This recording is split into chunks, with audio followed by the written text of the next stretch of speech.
Time once again for the daily delivery debate. Michael Rand here, Velle Neal III, Star Tribune columnist with me. Velle, how are you doing? I'm doing very good. How things with you? I'm good. How do you feel about last week's performance? Do you feel like you did okay? I thought so. I don't know what the readers or the viewers thought, but I thought I was fairly solid. But you can always look back at things you could have backed up your argument a little bit better. But first time, I have no complaints. Like a coach, we got to look back at the tape. We're going to call last week a tie. This week, though, is for all the marbles. Question number 1 of 3 in the daily delivery debate, Velle. If the Twins miss the playoffs this year, now that's, it's unlikely at this point, just looking at the math. But if you're looking at how they've been playing, the Tigers right on their heels, things like that, it is certainly possible. If they miss the playoffs this year, who, in your estimation, should get the largest share of the blame? Is it ownership? Is it, upper management like Falvey, Levine? Is it Rocco and his staff, or is it the players themselves? My initial reaction was to say the ownership, because they announced at the beginning of last offseason that the payroll is going to be right-sided and kind of set them up to fail. But to me, if you look through baseball recent history or even past history, teams have succeeded with limited payrolls. The Royals went to back-to-back World Series. The Rays have played in 2 World Series. The Rockies have been to a World Series. So it's not out of the realm of possibility just because a team is limited financially that they can't win. I've never been a big money helps you win person. 2 years ago, the Mets had a payroll that was $200 million more than the Twins. And where did that get them? Right. I'm not going to blame Rocco and the coaching staff.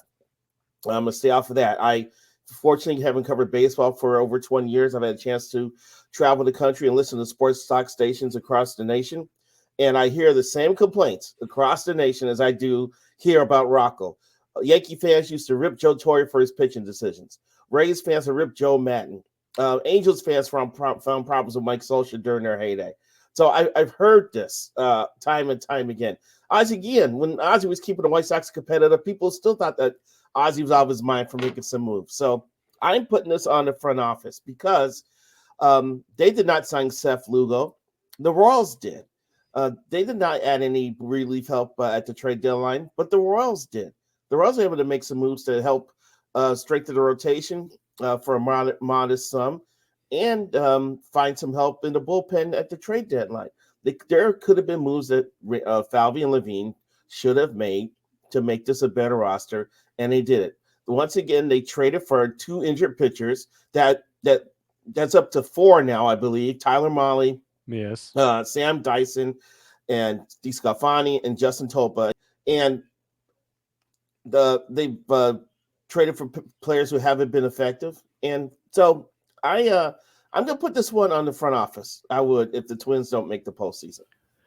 I think that's fair. I'm not necessarily inclined to vehemently disagree with that. I do wonder, like you said, how much what the front office has done goes hand in hand with the payroll constraints that were put on them, right? Like you weren't going to replace $25 million of Sonny Gray with equivalent pitching because, Pohlad came right out and said, in February, whenever it was, like, hey, I think we're kind of good right here. You had all the uncertainty with the RSNs or the regional sports network and what, how much money you're going to get from that.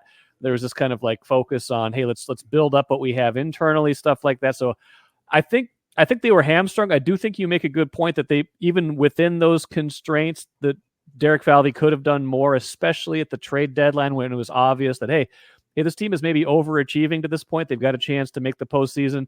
The only guy they add ends up being a guy that is a disaster, and they lose 3 weeks later. They just cut him. They get rid of him. So I like that. I think ultimately, though, when a season goes in the tank like it has, it's not all the way there yet. This is all hypothetical. If they make it still be blame to go around, but it'll be much softer blame. It'll be a reevaluation more than it will be a blame game. I'm going to put this on the players if this doesn't get to the finish line because, yes, they are limited. Yes, they don't have exactly who they would want right now. But you had Buxton out for a month, Correa out for 2 months. I don't understand what quite took so long with those guys that they've had too much underperformance in the last month. So I would put this on the players. They overachieved, maybe set themselves up for higher expectations than were reasonable. But if you go, what are they, like 10-18, 9-18 in their last, month or so? If that continues with a 3-8 or 4-7 finish and they miss the playoffs, I think you got to put it on them. Based on bang for the buck, their two best players have been Willie Castro and Carlos Santana this year. That leads some fuel to your argument there that they haven't gotten done. But at the same time, they've had a lot of, in the last 2 years, 2-3 years, they've had a lot of guys make their major league debut, and they've had to deal with the ups and downs. Julian was a revelation last year. He's been disappointing this year. Warner was great last year, got off to a horrible start. Then he's right at the ship. Miranda and Larnick, up and down. They've had to deal with those machinations with individuals. But from a talent standpoint, the Twins went into the season as the most talented roster in the division. But the record does not reflect that.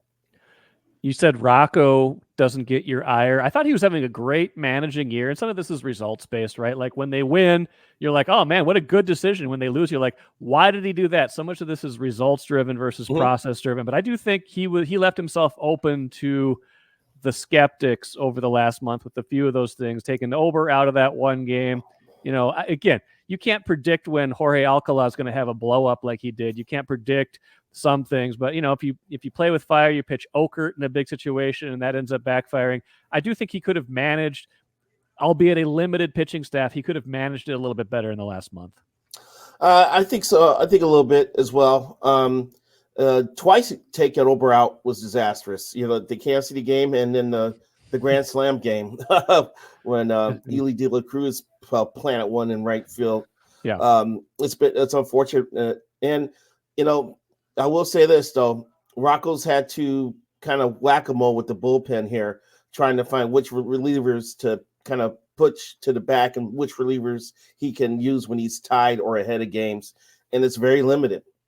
Griffin Jackson's like his one guy who you could trust, in the eighth inning to be a setup guy. Cole Stanton's improved. But, before other than that, Henriquez is unproven.